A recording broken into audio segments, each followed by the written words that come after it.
دو دختر 12 ساله در غرب تهران ناپدید شدند. حالا پس از 48 ساعت ماجرا به طرز غیرمنتظره‌ای پایان گرفت. امروز پرونده نگران کننده گم شدن یسنا شاهگلی و سارا اقبالشاه را بررسی می‌کنیم.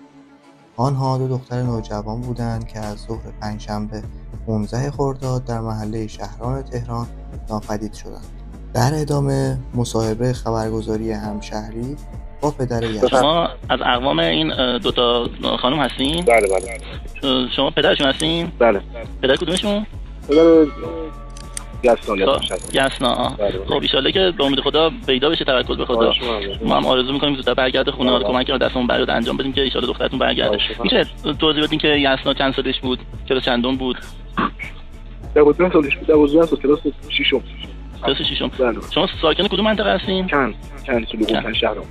بله. این سارا هم ساکن همون منطقه است؟ بله. تو یه محله هستین؟ بله. خب بعد از چه روزی گم شدن این دختر بچه‌ها؟ 15 از روز 15 و پنجشنبه. خب کجا می‌خواستن برن؟ تو کوچه بازی می‌کردن و اصلا جایی نمی‌خواستن برن. آخه گفته شده که می‌خواستن برن ورزش بکنن، تکواندو انجام میدادن. من نمی‌دونم چطور گفتن به همین. خیلی مثل شما زنگ زدن. یعنی اصلا تکواندویی در کار نبوده؟ تکواندو دختران تکواندو میره ولی 5-6 ماه به خاطر مریضیش نتونسته بره. آره. سارا چی؟ سارا هم تکواندو میره؟ نه قبلا دختر من مثلا آبی هم چیز تکواندو بود. بعد 5 ماه نمی‌شه.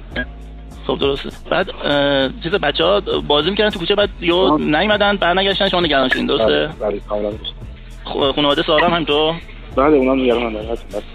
بعد اون 15ام تا کی شما منتظرشین بچه‌ها برگردن؟ اون 15 ساعت 3 دو بعد گشتن در آخرش هم کلانتری رفتیم. بله. الان این ساعت همش داریم می‌گردیم. خانواده پس از ناپدیدی تا ساعت 22 در محل کش زدند و سپس با پلیس تماس گرفتند. تحقیقات پلیس آگاهی و بررسی دادسرا تصویرهای دوربینی را مورد بررسی قرار دادند.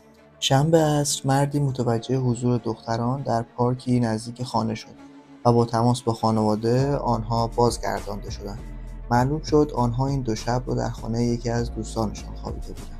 طبق سخنان سرپرست دادسرای تهران اینطور به نظر می رسید که بین سارا و خانواده‌اش جر و بحثی رخ داده و بعد او با یسنا به خانه یکی از دوستانشان می روند تا مدتی در آنجا بمانند.